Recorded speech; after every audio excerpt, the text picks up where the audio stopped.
I don't see race. We're all one people, so I don't see color. Now at first, don't these statements seem positive? Now I can understand why you might think so, but if you think that way, or if you know someone who does, you need to see why this can actually be a racist mindset and how you can fix it. You see, colorblindness is an ideology that says to end racial discrimination, we shouldn't see a person's race. On the surface, this might seem like a progressive way of thinking. After all, the mind, the soul has no race, so why should we recognize race? While the ideology of colorblindness might seem like a good thing, let's take a look at the word itself to get some important insight. Blindness means unable to see. So if someone says they're colorblind, this of course means that they don't see color. While this mindset might be good intentioned, what it results in is not seeing, being blind to, people of color. Now, in a time when people of color, especially Black people in the current moment, are trying to be seen and heard, colorblindness can result in a refusal to recognize them, their history, their struggles, their hardships, and triumphs. So should we see race or shouldn't we? Well, the solution comes down to the dual perspectives of transcendence versus imminence. So transcendence means outside of the world, outside space and time, outside the universe, while imminence means within the world, within space and time, within the universe. We can have the transcendent perspective where we recognize and understand that the mind, the soul, as an eternal entity outside space and time has no race. But we can also have the immanent perspective, which is the perspective within the world, within space and time, and realize that right now in the physical world, in our current time in history, there are toxic racial issues that we must see and address. So here are a few more examples to give you a better idea of what I mean. Transcendently, outside space and time, the mind, the soul, has no fixed gender. But imminently, within space and time, we of course would never want to misgender someone. Transcendently, money means nothing. It's an unreal concept. But imminently, within the world and the current system we live in, we need money to survive. This is why we need the dual perspectives of transcendence and imminence. Having one or the other perspective exclusively will result in major problems. From the transcendent perspective, we can recognize that we are one race, one people, while from the imminent perspective, we can also recognize diversity, celebrate it, and put an end to discrimination. Saying a coin is heads is wrong. Saying a coin is tails is also wrong. It depends on what side of the coin you're looking at. It's both. Now, this isn't a perfect analogy, but it helps get the point across. I was speaking to a Black Hyperion the other day. His name is Kai, and he goes by the Tortured Orator. And I asked him what his personal thoughts were about this topic. And he said, saying I'm colorblind is choosing to remain willfully ignorant because it doesn't require the senses to see systemic racism. This is a really important point. So metaphorically speaking, being colorblind is to take away one of your senses. It removes your ability to see systemic racism. So we don't want to be colorblind. Systemic racism is a catastrophic disease that has infected our world, and we must see it to put an end to it. Now, racism can be difficult to recognize and difficult to talk about, but to end discrimination, we must recognize them, even if it makes you uncomfortable. You see, when white people are colorblind, they're able to ignore racism without encountering the negative repercussions of this ignorance, since they are unaffected by systemic racism. Being blind to it is the easy way out. It's burying your head in the sand and being willfully ignorant. Rather than being racially ignorant, we must see the issue and be explicitly anti-racist. The other day, a white Hyperion remarked to me that she doesn't want to live in a colorless gray world. She wants to live in a vibrant, colorful world. Colorblindness can imply that there's something wrong with being a different color other than white. It can imply that color is bad and must not be seen. When we have the transcendent and imminent perspectives, we can see, celebrate, and embrace our diversity, while at the same time recognizing we are all one people. Martin Luther King Jr. said, "I have a dream that my 4 little children will one day live in a nation where they will not be judged by the color of their skin, but by the content of their character." We want to build a world where everyone has equal opportunity, where everyone is judged according to their character and merit and not by their race or sex or gender for that matter.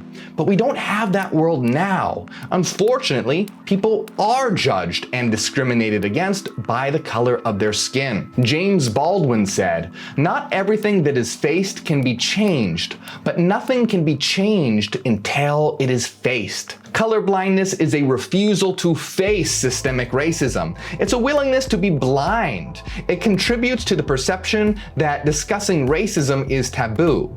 Colorblindness is not an enlightened position at all. We must be able to discuss color, to understand what's happening in the world, so that we can end systemic racism. We live in an unfair world that often discriminates against people of color. In order to build a free world where people are judged according to their character, according to their merit, and not by the color of their skin, we must see and address the problems and inequalities that exist. Systemic racism means that the institutions and systems in our world inherently contain racial discrimination within them. Our education systems, places of employment, police enforcement, etc. inherently contain racist elements. Of course, this isn't explicit, but rather implicit. For example, our education system will often gloss over Black history in addition to downplaying the atrocities committed by white people. In a colorblind society, this problem would never be seen, it would never be addressed.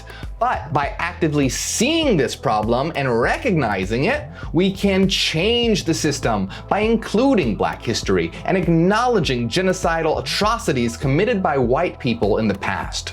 When it comes to white people and people of color, there is a huge disparity in areas such as wealth, employment, healthcare, arrests, politics, and housing, just to name a few things. And this sort of racism is nefarious because it lies behind the scenes. It's quiet and hidden, but deadly. This allows people who aren't affected to be blind to it, while those that are affected by it have to face it every day, every single moment of their lives. Racism is a deadly virus that has affected the human race and is slowly destroying it from the inside.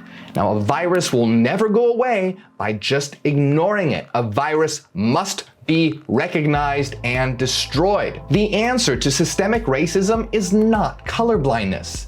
The answer is to create a diverse monoculture that incorporates both the transcendent and imminent perspectives. We must recognize we are both one and many. We must become united in diversity. We must not only look at just one side of the coin, but both at the same time. And the question is, how do we do that? And we do that by recognizing that ultimately we are all one and become united under the common goals of creating a world where every individual, regardless of race, sex, or gender, has equal freedom to flourish and self-actualize, while at the same time we recognize and celebrate our diversity. We talk to each other and learn from each other. We actively seek to eradicate systemic racism. We actively learn about the differences and struggles that we face. If a group is facing discrimination, then we must listen and help. We can understand that transcendently, outside space and time, we are all eternal minds, souls that have no race or fixed gender. We are all united within the source. But imminently, within the world, we incarnate and link to bodies, avatars, and into a world of diversity. We are all one expressed in many ways. Unfortunately, the world is diverse, but not united.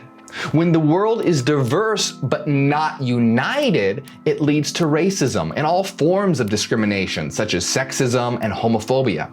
We must become united and celebrate diversity, rather than being hateful and fearful of difference.